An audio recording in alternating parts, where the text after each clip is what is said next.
Hello friends, welcome to my YouTube channel. So guys, आज के इस वीडियो में हम लोग देखने वाले हैं जो आपका छत्तीसगढ़ एसईटी का एग्ज़ाम होने वाला है 4 अक्टूबर 2026 को। तो आज की इस क्लास में हम लोग छत्तीसगढ़ एसईटी एग्ज़ाम के प्रीवियस ईयर के कुछ ऐसे महत्वपूर्ण प्रश्नों को देखेंगे जो कि आपके छत्तीसगढ़ एसईटी एग्ज़ाम के लिए बहुत ही ज़्यादा महत्वपूर्ण है। तो क्लास को पूरा देखिएगा। अगर आप चैनल पर नए हैं और आप लोगों ने अभी तक इस चैनल को सब्सक्राइब नहीं किया है तो प्लीज़ चैनल को ज़रूर सब्सक्राइब करें और नोटिफिकेशन बेल ऑन करना ना भूलें।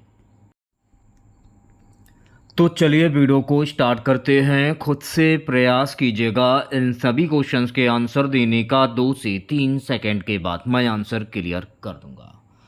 आज के इस सेशन में पहला क्वेश्चन, शिक्षण का सबसे महत्वपूर्ण उद्देश्य क्या माना जाता है? ऑप्शन से आपके विद्यार्थियों में सीखने की क्षमता विकसित करना, केवल पाठ्यक्रम पूरा करना, केवल परीक्षा में अंक बढ़ाना, विद्यार्थियों को अनुशासित रखना। तो शिक्षण का सबसे महत्वपूर्ण जो उद्देश्य होता है विद्यार्थियों में सीखने की क्षमता विकसित करना। तो पहले क्वेश्चंस की अगर मैं बात करूं भाई, ऑप्शन नंबर ए जो है इस क्वेश्चंस का करेक्ट आंसर हो जाएगा। नेक्स्ट क्वेश्चन देखेगा। नेक्स्ट क्वेश्चन हमारा है, क्या इसकी प्रभावी शिक्षण में शिक्षक की भूमिका मुख्यतः क्या होनी चाहिए? नियंत्रक, अधिगम सुगमकर्ता, निरीक्षक या परीक्षक? प्रभावी शिक्षक में शिक्षक की भूमिका अधिगम का सुगमकर्ता होनी चाहिए। तो दूसरे क्वेश्चंस की अगर मैं बात करूं भाई, ऑप्शन नंबर बी करेक्ट हो जाएगा। तीसरा क्वेश्चन देखेगा सभी बच्चे।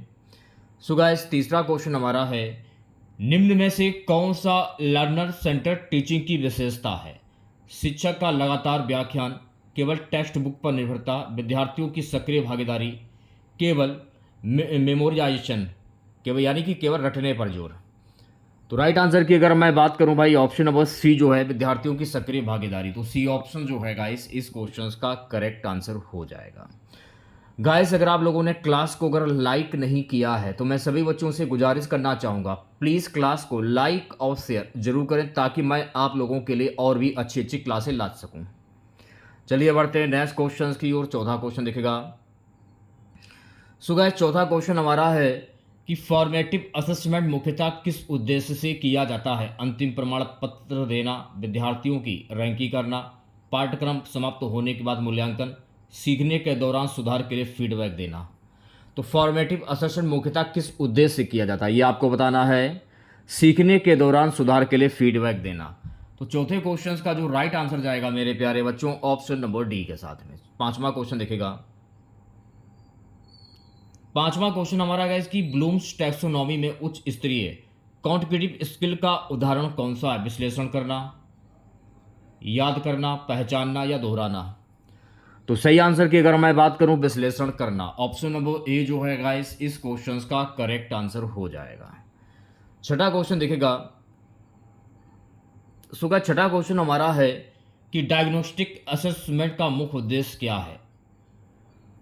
डायग्नोस्टिक असेसमेंट का मुख्य उद्देश्य क्या होता है? इसका मुख्य उद्देश्य होता है लर्निंग डिफिकल्टीज की पहचान। तो छठे क्वेश्चंस की अगर मैं बात करूं भाई, ऑप्शन नंबर बी जो है इस क्वेश्चंस का करेक्ट आंसर हो जाएगा। सातवां क्वेश्चन देखेगा सभी बच्चे। सो गाइस, सातवां क्वेश्चन है, यदि शिक्षक विद्यार्थियों को किसी समस्या के अनेक संभावित समाधान खोजने देता है तो यह किस क्षमता को बढ़ाता है? स्मृति, अनुकरण, अपसारी चिंतन या निष्क्रिय अधिगम? यदि शिक्षक विद्यार्थियों को किसी समस्या के अनेक संभावित समाधान खोजने देता है तो यह किस क्षमता को बढ़ाता है? अपसारी चिंतन। तो सातवें क्वेश्चन की अगर मैं बात करूं भाई, ऑप्शन नंबर सी करेक्ट हो जाएगा। आठवां क्वेश्चन दिखेगा। सो गाइस, आठवां क्वेश्चन हमारा है, शिक्षण अधिगम प्रक्रिया में फीडबैक का सबसे महत्वपूर्ण कार्य क्या है? केवल ग्रेड देना, विद्यार्थी की तुलना करना, पाठ्यक्रम कम करना, सीखने में सुधार के लिए दिशा प्रदान करना? शिक्षण अधिगम प्रक्रिया में फीडबैक का सबसे महत्वपूर्ण कार्य क्या है? सीखने में सुधार के लिए दिशा प्रदान करना। तो आठवें क्वेश्चन की अगर मैं बात करूं भाई, ऑप्शन नंबर डी जो है इस क्वेश्चन का करेक्ट आंसर हो जाएगा। नवा क्वेश्चन देखेगा। सो गाइस, नवा क्वेश्चन हमारा है, इंडिविजुअल डिफरेंसेस को ध्यान में रखते हुए शिक्षक को क्या करना चाहिए? यह आपको बताना है। विविध टीचिंग स्ट्रेटजीज का प्रयोग करना। तो राइट आंसर की अगर मैं बात करूं, ऑप्शन नंबर ए जो है गाइस इस क्वेश्चन का करेक्ट आंसर हो जाएगा। 10वां क्वेश्चन देखेगा। सो गाइस 10वां क्वेश्चन हमारा है कि what is the primary purpose of micro teaching. Micro teaching का प्रमुख उद्देश्य क्या है, यह आपको बताना है। पूरे पाठ्यक्रम को जल्दी पूरा करना, बी है विशिष्ट टीचिंग स्किल्स का अभ्यास करना, सी है विद्यार्थियों की फाइनल एग्जामिनेशन लेना, डी है केवल क्लासरूम डिसिप्लिन सीखना। तो माइक्रो टीचिंग का प्रमुख उद्देश्य क्या होता है भाई, विशिष्ट टीचिंग स्किल्स का अभ्यास करना। तो 10वें क्वेश्चन का जो राइट आंसर जाएगा ऑप्शन नंबर बी के साथ में। शोध में हाइपोथैलेमस क्या होता है, यह आपको बताना है। हाइपोथेसिस, माफ कीजिएगा, हाइपोथेसिस। शोध में हाइपोथेसिस क्या होता है, परीक्षण योग्य संभावित कथन। राइट आंसर की अगर मैं बात करूं, ऑप्शन नंबर सी जो है गाइस इस क्वेश्चन का करेक्ट आंसर हो जाएगा। प्यारे बच्चों नेक्स्ट क्वेश्चन देखेगा। सो गाइस नेक्स्ट क्वेश्चन हमारा है, रिसर्च प्रॉब्लम का चयन करते समय सबसे महत्वपूर्ण बात क्या है, केवल उसका शीर्षक आकर्षण होना, शोधकर्ता की व्यक्तिगत पसंद, समस्या बहुत व्यापक होना, समस्या का शोध योग्य और स्पष्ट होना। रिसर्च प्रॉब्लम का चयन करते समय सबसे महत्वपूर्ण बात क्या है भाई, समस्या का शोध योग्य स्पष्ट होना। राइट आंसर की अगर मैं बात करूं भाई, ऑप्शन नंबर डी जो है इस क्वेश्चन का करेक्ट आंसर हो जाएगा। 13वां क्वेश्चन देखेगा सभी बच्चे। प्राइमरी डेटा क्या होता है, यह आपसे पूछा जा रहा है। शोधकर्ता द्वारा पहली बार प्रत्यक्ष रूप से एकत्र किया गया डेटा, किसी पुस्तक से लिया गया डेटा, सेंसर रिपोर्ट से लिया गया डेटा, पहले प्रकाशित रिसर्च से लिया गया डेटा। तो प्राइमरी डेटा क्या होता है, यह आपसे पूछा जा रहा है। शोधकर्ता द्वारा पहली बार प्रत्यक्ष रूप से एकत्र किया गया डेटा। तो राइट आंसर की अगर मैं बात करूं भाई, ऑप्शन नंबर ए जो है इस क्वेश्चन का करेक्ट आंसर हो जाएगा। नेक्स्ट क्वेश्चन देखेगा सभी बच्चे। सैंपलिंग का मुख्य उद्देश्य क्या है, what is the main purpose of sampling, ये आपको बताना है। तो सैंपलिंग का मुख्य उद्देश्य क्या होता है, पॉपुलेशन का प्रतिनिधित्व भाग चुनना। माफ कीजिएगा, पॉपुलेशन का प्रतिनिधि भाग चुनना। बी ऑप्शन जो है गाइस इस क्वेश्चन का करेक्ट आंसर हो जाएगा। चलिए बढ़ते हैं नेक्स्ट क्वेश्चन की ओर प्यारे बच्चों। अगला क्वेश्चन देखेगा। अगला क्वेश्चन है गाइस कि रैंडम सैंपलिंग में प्रत्येक यूनिट को क्या प्राप्त होता है, समान परिणाम, निश्चित सिलेक्शन, ज्ञात और नॉन जीरो सिलेक्शन, चयन से बाहर रहने की निश्चितता। तो सही आंसर की अगर मैं बात करूं भाई, ऑप्शन नंबर सी जो है इस क्वेश्चन का करेक्ट आंसर हो जाएगा। प्यारे बच्चों नेक्स्ट क्वेश्चन देखेगा 16वां। सो गाइस 16वां क्वेश्चन हमारा क्या कह रहा है, 16वां क्वेश्चन ये कह रहा है कि शोध में वैलिडिटी का अर्थ क्या है, ये आपको बताना है। तो शोध में वैलिडिटी का अर्थ होता है मेरे प्यारे बच्चों, इंस्ट्रूमेंट वही मापता है जो उसे मापना चाहिए। तो राइट आंसर की अगर मैं बात करूं भाई, ऑप्शन नंबर डी जो है इस क्वेश्चन का करेक्ट आंसर हो जाएगा। नेक्स्ट क्वेश्चन देखेगा सभी बच्चे। नेक्स्ट क्वेश्चन हमारा है कि रिलेबिलिटी मुख्यतः किससे संबंधित है, ये आपको बताना है। तो रिलेबिलिटी मुख्यतः किससे संबंधित है, मेजरमेंट की कॉन्स्टेंसी। राइट आंसर की अगर मैं बात करूं भाई, ऑप्शन नंबर ए जो है इस क्वेश्चन का करेक्ट आंसर हो जाएगा। सो गाइस नेक्स्ट क्वेश्चन देखेगा। नेक्स्ट क्वेश्चन हमारा गाइस कि प्लेगरिज्म का अर्थ क्या होता है। तो मेरे प्यारे जो प्लेगरिज्म का अर्थ होता है किसी अन्य के कार्य विचार को उचित एक्नॉलेजमेंट के बिना प्रस्तुत करना। तो राइट आंसर की अगर मैं बात करूं, बी ऑप्शन जो है गाइस इस क्वेश्चन का करेक्ट आंसर हो जाएगा। इसमें कुछ शब्द ऐसे हैं जिन्हें पढ़ने में हमें थोड़ी सी समस्या हो रही है। अगर मैं कोई भी शब्द को गलत ढंग से पढ़ जाता हूं तो आप हमें उसके लिए क्षमा कर दीजिएगा। नेक्स्ट क्वेश्चन देखिएगा, नुल हाइपोथेसिस सामान्यतः क्या बताती है, ये आपसे पूछा जा रहा है। तो नुल हाइपोथेसिस की सामान्यतः क्या बताती है, ये जो है ना कोई साइंटिफिक डिफरेंस या रिलेशनशिप नहीं है, ये बताता है। तो सही आंसर की अगर मैं बात करूं भाई, ऑप्शन नंबर सी करेक्ट हो जाएगा। नेक्स्ट क्वेश्चन देखेगा 20वां। सो गाइस 20वां क्वेश्चन हमारा है कि लिटरेचर रिव्यू का प्रमुख उद्देश्य क्या होता है, ये आपको बताना है। लिटरेचर रिव्यू का प्रमुख उद्देश्य क्या होता है, इसका प्रमुख उद्देश्य होता है एक्सट्रैक्टिंग नॉलेज और रिसर्च गैप्स को समझना। तो डी ऑप्शन जो है गाइस इस क्वेश्चन का करेक्ट आंसर हो जाएगा। चलिए बढ़ते हैं नेक्स्ट क्वेश्चन की और अगला क्वेश्चन देखेगा सभी बच्चे। अगला क्वेश्चन हमारा है मेरे प्यारे बच्चों कि कोरिलेशन कोफिशिएंट का मान सामान्यतः किस सीमा में होता है, ये आपसे पूछा जा रहा है। तो कोरिलेशन कोफिशिएंट का मान जो है ये सामान्यतः होता है -1 से +1। तो राइट आंसर आपका होगा ऑप्शन नंबर ए जो है इस क्वेश्चन का करेक्ट आंसर हो जाए। अब जैसे कि इसे क्या बोला जाएगा, इसे बोला जाएगा कोरिलेशन कोफिशिएंट का मान सामान्यतः किस सीमा में होता है। चलिए बढ़ते हैं नेक्स्ट क्वेश्चन की और अगला क्वेश्चन देखेगा। नेक्स्ट क्वेश्चन हमारा है गाइस कि यदि दो वेरिएबल्स के बीच कोरिलेशन कॉफिशिएंट 0 है तो इसका क्या अर्थ होगा? पूर्ण धनात्मक से संबंध, बी है कोई रैखिक से संबंध नहीं, सी है पूर्ण ऋणात्मक से संबंध, डी है कैजुअल रिलेशनशिप इज क्रिएशन। बताइए आंसर क्या होगा? तो राइट आंसर की अगर मैं बात करूं भाई, ऑप्शन नंबर बी जो है कोई रैखिक संबंध सह संबंध नहीं, ऑप्शन नंबर बी करेक्ट हो जाएगा इस क्वेश्चन का। प्यारे बच्चों 23वां क्वेश्चन देखिएगा, यहाँ से देखिए गद्यांश जो है स्टार्ट हो जाता है, क्योंकि सिलेबस में गद्यांश भी है, गद्यांश भी पूछा जाएगा। तो गद्यांश करने का तरीका क्या? सबसे पहले गद्यांश को पढ़ लीजिए, गद्यांश में क्या क्या चीज़ें मेंशन की गई हैं, उसके बाद गद्यांश के अंदर जो क्वेश्चन है उनको देखिए, क्वेश्चन को पढ़िए, फिर आंसर सोच समझ कर दीजिए। नीचे दिए गए गद्यांश को पढ़कर 23 से 27 के उत्तर दीजिए। चलिए गद्यांश को पढ़ लेते हैं। शिक्षा केवल तथ्यों को याद करने की प्रक्रिया नहीं है, इसका उद्देश्य व्यक्ति में तर्क करने, प्रश्न पूछने, समस्याओं का विश्लेषण करने और नए विचार विकसित करने की क्षमता को पैदा करना है। आधुनिक शिक्षा में शिक्षक केवल सूचना देने वाला व्यक्ति नहीं बल्कि सीखने की प्रक्रिया को दिशा देने वाला फैसिलिटेटर भी है। विद्यार्थी जब स्वयं खोज करते हैं, चर्चा में भाग लेते हैं और अपने अनुभवों को नए ज्ञान से जोड़ते हैं, तब अधिगम अधिक अर्थपूर्ण हो जाता है। इसमें देखिए मैंने हिंदी और इंग्लिश दोनों लैंग्वेज में क्वेश्चन को लिया है। गद्यांश के अनुसार शिक्षा का व्यापक उद्देश्य क्या है, यह आपसे पूछा जा रहा है। तो आपने गद्यांश पूरा पढ़ लिया होगा। इसमें आपसे यह पूछा जा रहा है कि इसका उद्देश्य क्या है? तर्क विश्लेषण और नए विचारों की क्षमता विकसित करना। तो ऑप्शन नंबर डी जो है इस क्वेश्चन का करेक्ट आंसर हो जाएगा। अगला क्वेश्चन देखिएगा, आधुनिक शिक्षा में क्या कह रहा है? ध्यानपूर्वक क्वेश्चन को देखिएगा। आधुनिक शिक्षा में शिक्षक की भूमिका किस रूप में बताई गई है? आधुनिक शिक्षा में शिक्षक की जो भूमिका है ना, अधिगम का सुगमकर्ता के रूप में बताई गई है। तो ऑप्शन नंबर ए जो है इस क्वेश्चन का करेक्ट आंसर हो जाएगा। 25वां क्वेश्चन देखिएगा। सो गाइस 25वां क्वेश्चन हमारा है कि अधिगम कब अधिक अर्थपूर्ण हो जाता है? गद्यांश का ही क्वेश्चन है। अधिगम कब अर्थपूर्ण हो जाता है?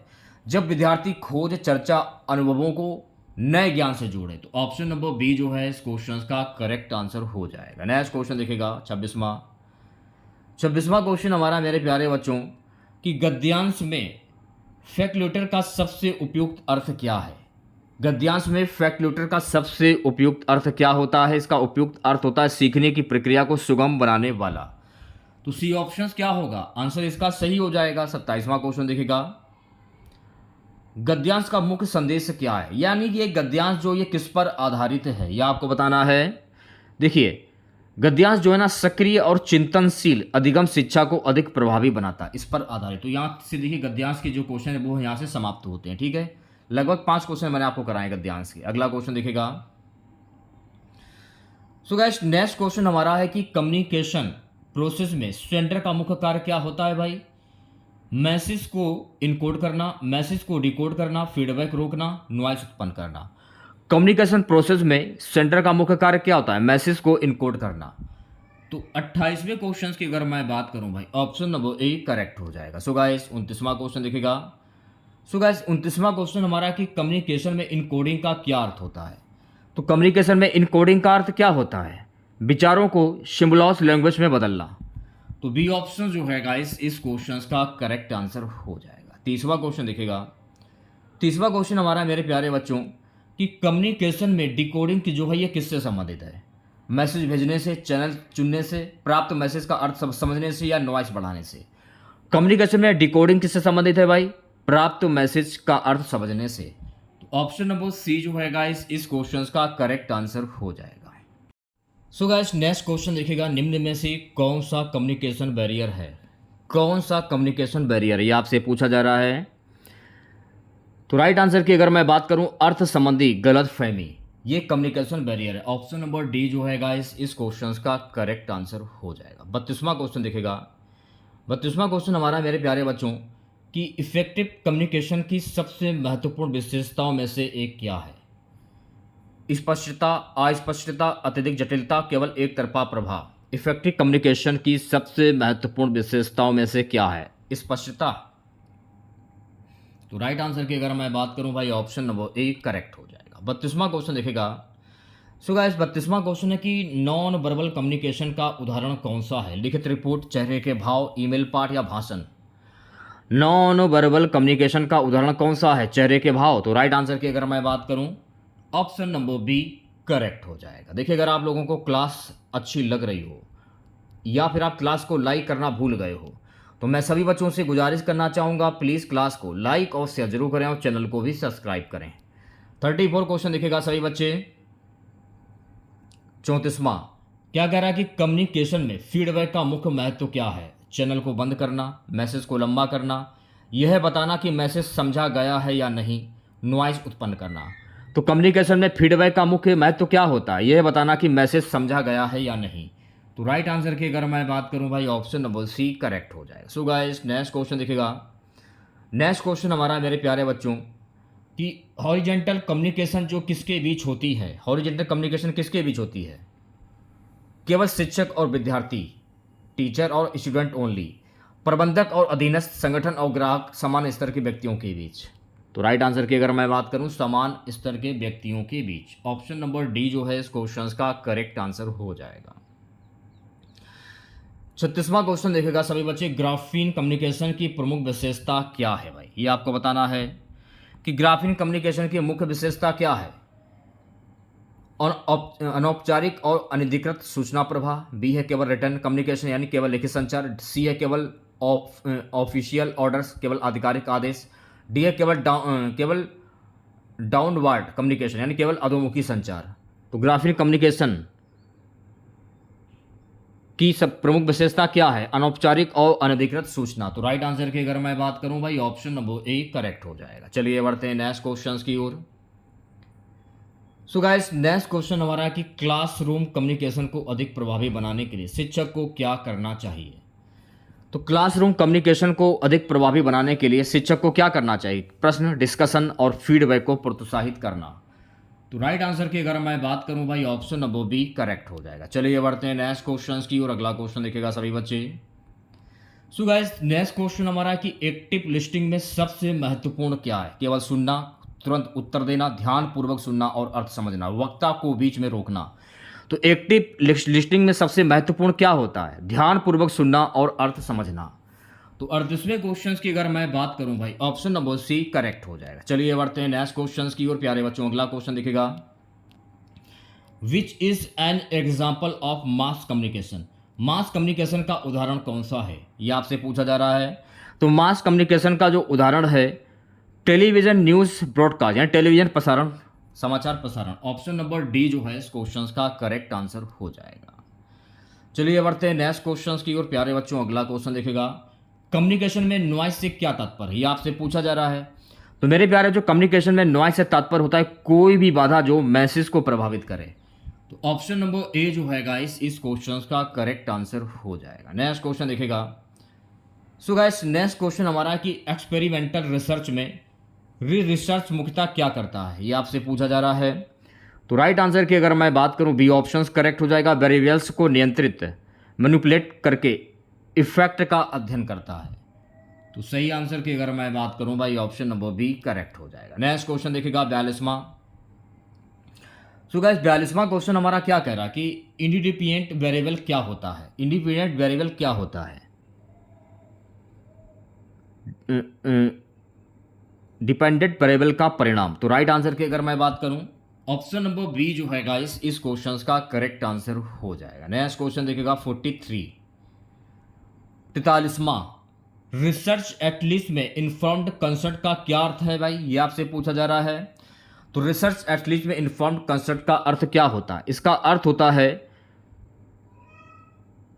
पार्टिसिपेंट को पर्याप्त जानकारी देकर स्वैच्छिक सहमति प्राप्त करना।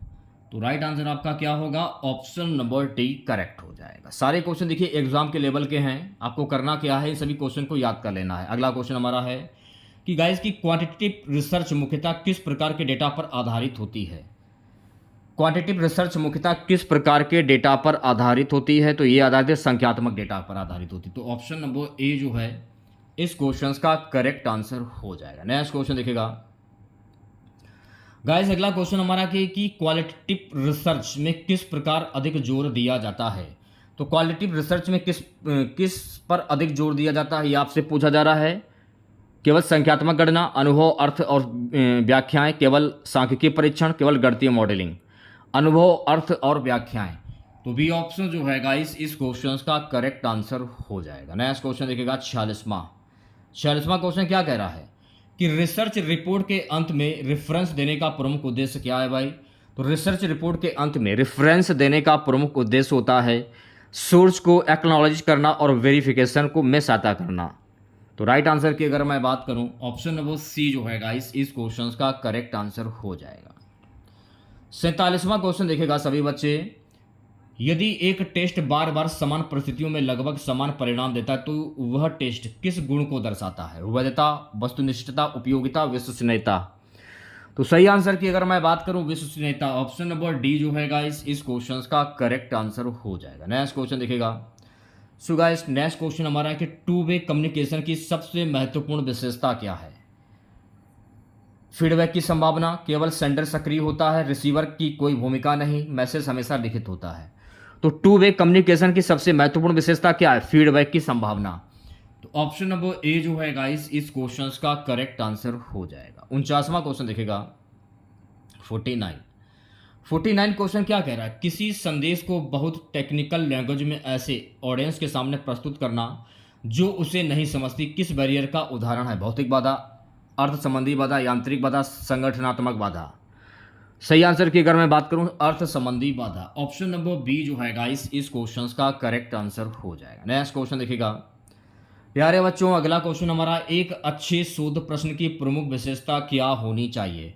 बहुत स्पष्ट होना, बी है इतना व्यापक होना कि उसका उत्तर संभव ना हो, सी है स्पष्ट, विशिष्ट और शोध योग्य होना, डी है केवल हाँ नहीं तक सीमित होना।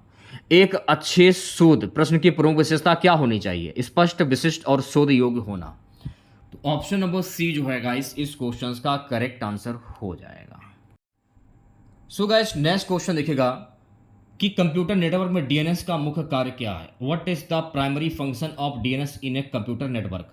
तो कंप्यूटर नेटवर्क में डीएनएस का मुख्य कार्य क्या होता है। तो डीएनएस का मुख्य कार्य होता है डोमेन नेम को आईपी एड्रेस में बदलना। तो ऑप्शन नंबर ए जो है गाइस इस क्वेश्चन का करेक्ट आंसर हो जाएगा। प्यारे बच्चों नेक्स्ट क्वेश्चन देखिएगा। नेक्स्ट क्वेश्चन है गाइस, निम्न में से कौन सा क्लाउड कंप्यूटिंग का उदाहरण है।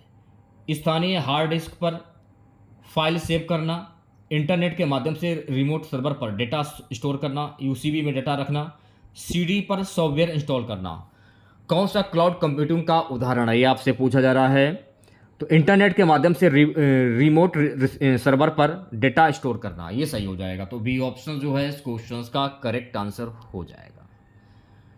गाइस अगला क्वेश्चन हमारा है कि what is the length of an IPv6 address. IPv6 address की लंबाई कितनी होती है, 32 bit, 64 bit, 128 bit, 256 bit.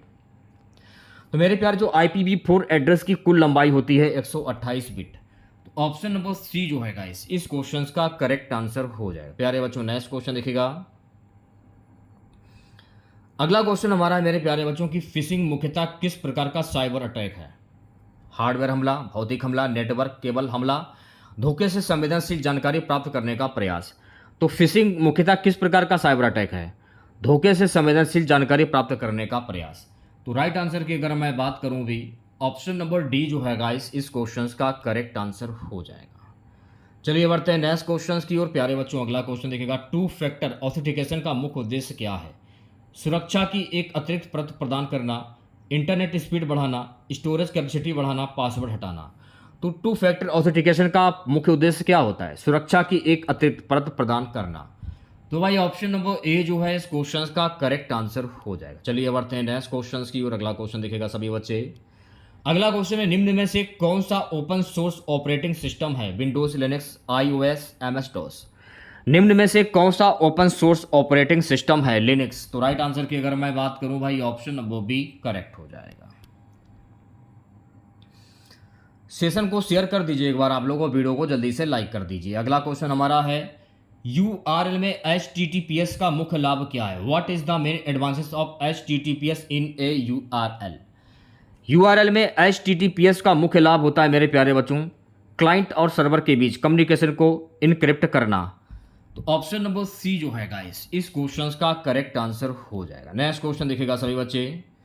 So guys अगला क्वेश्चन हमारा है कि आर्टिफिशियल इंटेलिजेंस में मशीन लर्निंग का अर्थ क्या है। तो आर्टिफिशियल इंटेलिजेंस में मशीन लर्निंग का अर्थ होता है मेरे प्यारे बच्चों, डेटा से पैटर्न सीख कर पैराडाइज यानी डिस्कशन करना। तो ऑप्शन नंबर सी जो है गाइस, माफ कीजिएगा, ऑप्शन नंबर डी जो है इस क्वेश्चन का करेक्ट आंसर हो जाएगा। अगला क्वेश्चन देखिएगा सभी बच्चे, LOT का पूरा नाम क्या है। ये क्वेश्चन मैंने आपको कई बार कराया है।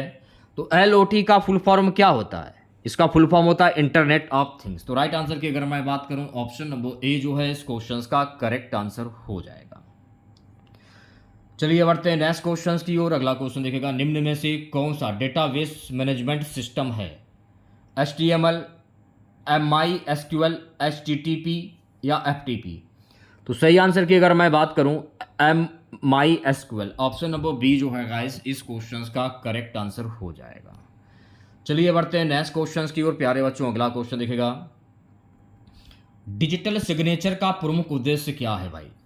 डिजिटल सिग्नेचर का प्रमुख उद्देश्य क्या होता है? प्रेषक की ऑथेंटिकेसी और डेटा इग्नाइट सुनिश्चित करना। तो ऑप्शन नंबर सी जो है गाइस इस क्वेश्चन का करेक्ट आंसर हो जाएगा। अगला क्वेश्चन देखिएगा सभी बच्चे। सो गाइस नेक्स्ट क्वेश्चन हमारा है कि what is the main objective of e governance? E governance का मुख्य उद्देश्य क्या है? ई गवर्नेंस का मुख्य उद्देश्य होता है ICT के माध्यम से सरकारी सेवाओं को अधिक प्रभावी और सुलभ बनाना।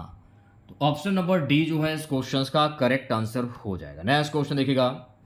सो गाइस नेक्स्ट क्वेश्चन हमारा है, इंटरनेट पर किसी वेबसाइट की पहचान के लिए सामान्यतः किसका उपयोग किया जाता है? तो इंटरनेट पर किसी वेबसाइट की पहचान के लिए सामान्यतः डोमेन नाम का उपयोग किया जाता है। तो ऑप्शन नंबर ए जो है गाइस इस क्वेश्चन का करेक्ट आंसर हो जाएगा। नेक्स्ट क्वेश्चन देखिएगा। अगला क्वेश्चन है गाइस कि मेलवेयर में रनसमवेयर की विशेषता क्या है? तो मेलवेयर में रनसमवेयर की विशेषता क्या होती है? बी ऑप्शन जो है गाइस इस क्वेश्चन का करेक्ट आंसर हो जाएगा। यानी आप कह सकते हैं डेटा की इंसेसिबली करके रैंसम की मांग करना। चलिए बढ़ते हैं नेक्स्ट क्वेश्चन की ओर प्यारे बच्चों। अगला क्वेश्चन देखिएगा। सो गाइस 65 क्वेश्चन हमारा है कि डिजिटल डिवाइड से क्या तात्पर्य है? What is the meant by the digital divide? Computers को दो भागों में बांटना, बी है डिजिटल फाइल्स को स्प्लिट करना, सी ICT तक पहुंच और उसके उपयोग में असमानता, इंटरनेट को बंद करना। ये आपको बताना है आंसर। तो आंसर क्या होगा? तो सही आंसर की अगर मैं बात करूं, ICT तक पहुंच और उसके उपयोग में असमानता। ऑप्शन नंबर जो आपका सी है इस क्वेश्चन का करेक्ट आंसर हो जाएगा। चलिए बढ़ते हैं नेक्स्ट क्वेश्चन की ओर। तो गाइस अगला क्वेश्चन हमारा है कि सतत विकास की सबसे उपयुक्त अवधारणा क्या है? केवल आर्थिक विकास, केवल औद्योगिक विकास, वर्तमान आवश्यकताओं को पूरा करना, भविष्य की पीढ़ियों की क्षमता से समझौता किए बिना, डी प्राकृतिक संसाधनों का अधिकतम दोहन। तो सतत विकास की सबसे उपयुक्त अवधारणा क्या है? वर्तमान आवश्यकताओं को पूरा करना, भविष्य की पीढ़ियों की क्षमता से समझौता किए बिना। तो सी ऑप्शन जो है गाइस इस क्वेश्चन का करेक्ट आंसर हो जाएगा। प्यारे बच्चों नेक्स्ट क्वेश्चन देखिएगा। सो गाइस नेक्स्ट क्वेश्चन हमारा है, मानव विकास सूचकांक HDI में निम्न में से कौन सा आयाम शामिल है? जीवन प्रत्याशा, केवल वन क्षेत्र, केवल निर्यात, केवल जनसंख्या घनत्व। मानव विकास सूचकांक HDI में निम्न में से कौन सा आयाम शामिल है? जीवन प्रत्याशा। तो ऑप्शन नंबर ए जो है गाइस इस क्वेश्चन का करेक्ट आंसर हो जाएगा। प्यारे बच्चों नेक्स्ट क्वेश्चन देखिएगा। ग्रीन हाउस इफेक्ट मुख्यतः किससे संबंधित है? समुद्री धाराएं, वायुमंडल में हीट ट्रैपिंग गैसेस द्वारा उष्मा का अवशोषण, पृथ्वी के घूर्णन, ज्वालामुखी चट्टानों। ग्रीन हाउस इफेक्ट मुख्यतः जो है ये किससे संबंधित है? तो ये संबंधित है वायुमंडल में हीट ट्रैपिंग गैसेस द्वारा उष्मा का अवशोषण। तो ऑप्शन नंबर बी जो है गाइस इस क्वेश्चन का करेक्ट आंसर हो जाएगा। प्यारे बच्चों नेक्स्ट क्वेश्चन देखिएगा। Which of the following is a green house gas? निम्न में से कौन सी ग्रीन हाउस गैस है? नाइट्रोजन, ऑक्सीजन, कार्बन डाइऑक्साइड या ऑर्गन? कौन सा ग्रीन हाउस गैस है? तो कार्बन डाइऑक्साइड जो है ना ये ग्रीन हाउस गैस है। तो ऑप्शन नंबर सी करेक्ट हो जाएगा। तो गाइस नेक्स्ट क्वेश्चन देखिएगा। अगला क्वेश्चन हमारा है कि ओजोन परत मुख्यतः किस वायुमंडलीय परत में पाई जाती है? क्षोमंडल, मध्यमंडल, तापमंडल या समताप मंडल? तो ओजोन परत जो है ना ये मुख्यतः समताप मंडल में पाई जाती है। तो ऑप्शन नंबर डी करेक्ट हो जाएगा। चलिए बढ़ते हैं नेक्स्ट क्वेश्चन की ओर। सो गाइस नेक्स्ट क्वेश्चन हमारा है कि अम्लीय वर्षा का प्रमुख कारण कौन सी गैस है? SO2 और NOx, O2 और N2, HE और Ne, H2O और O2। अम्लीय वर्षा का प्रमुख कारण कौन सी गैस है? SO2 और NOx। ऑप्शन नंबर ए जो है गाइस इस क्वेश्चन का करेक्ट आंसर हो जाएगा।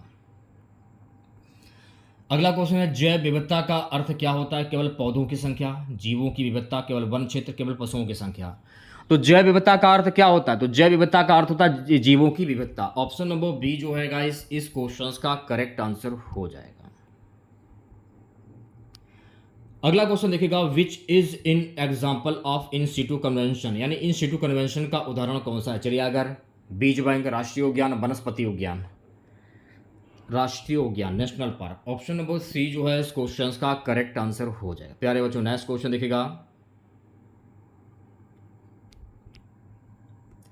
अगला क्वेश्चन है गाइस कि यूट्रोफिकेशन मुख्यतः किस कारण होती है? ये आपसे पूछा जा रहा है। तो यूट्रोफिकेशन किस कारण होती है? तो मेरे प्यारे बच्चों, यूट्रोफिकेशन जो है ना,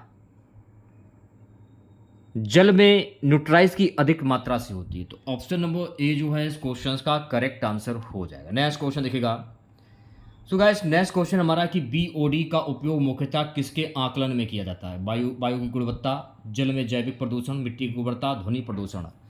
तो बीओडी का उपयोग जो है ना, ये मुख्यतः जल में जैविक प्रदूषण की उपयुक्तता से किया जाता है। तो ऑप्शन नंबर बी जो है इस क्वेश्चन का करेक्ट आंसर हो जाएगा। नेक्स्ट क्वेश्चन देखिएगा 76। अगला क्वेश्चन है कि रिन्यूएबल एनर्जी का उदाहरण कौन सा है? कोयला, पेट्रोलियम, सौर ऊर्जा, प्राकृतिक गैस। आंसर आपका जाएगा solar energy. Option number C जो है इस क्वेश्चन का करेक्ट आंसर हो जाएगा। चलिए बढ़ते हैं नेक्स्ट क्वेश्चन की ओर। कार्बन फुटप्रिंट मुख्यतः किससे संबंधित हैं? कार्बन फुटप्रिंट मुख्यतः किससे संबंधित है भाई? ये आपको बताना है। किसी गतिविधि से होने वाले green house gas emission. Option number A जो है इस क्वेश्चन का करेक्ट आंसर हो जाएगा। 78 क्वेश्चन देखिएगा। जलवायु परिवर्तन के संदर्भ में मिलिएशन का अर्थ क्या होता है? तो जलवायु परिवर्तन के संदर्भ में मिलिएशन का अर्थ होता है मेरे प्यारे बच्चों, ग्रीन हाउस गैस इमिशन को कम करने के प्रयास। तो ऑप्शन नंबर बी जो है इस क्वेश्चन का करेक्ट आंसर हो जाएगा। प्यारे बच्चों, नेक्स्ट क्वेश्चन देखिएगा।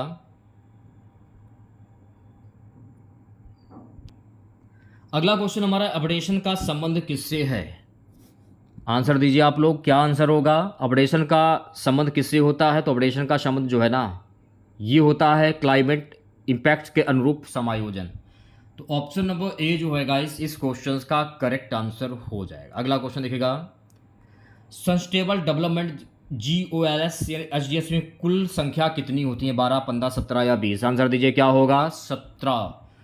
ऑप्शन नंबर सी जो है इस क्वेश्चन का करेक्ट आंसर हो जाएगा। सो गाइस, नेक्स्ट क्वेश्चन देखिएगा। पृथ्वी दिवस जो है ये कब मनाया जाता है, यानी अर्थ डे कब मनाया जाता है? 22 अप्रैल, 5 जून, 16 सितंबर या 2 फरवरी?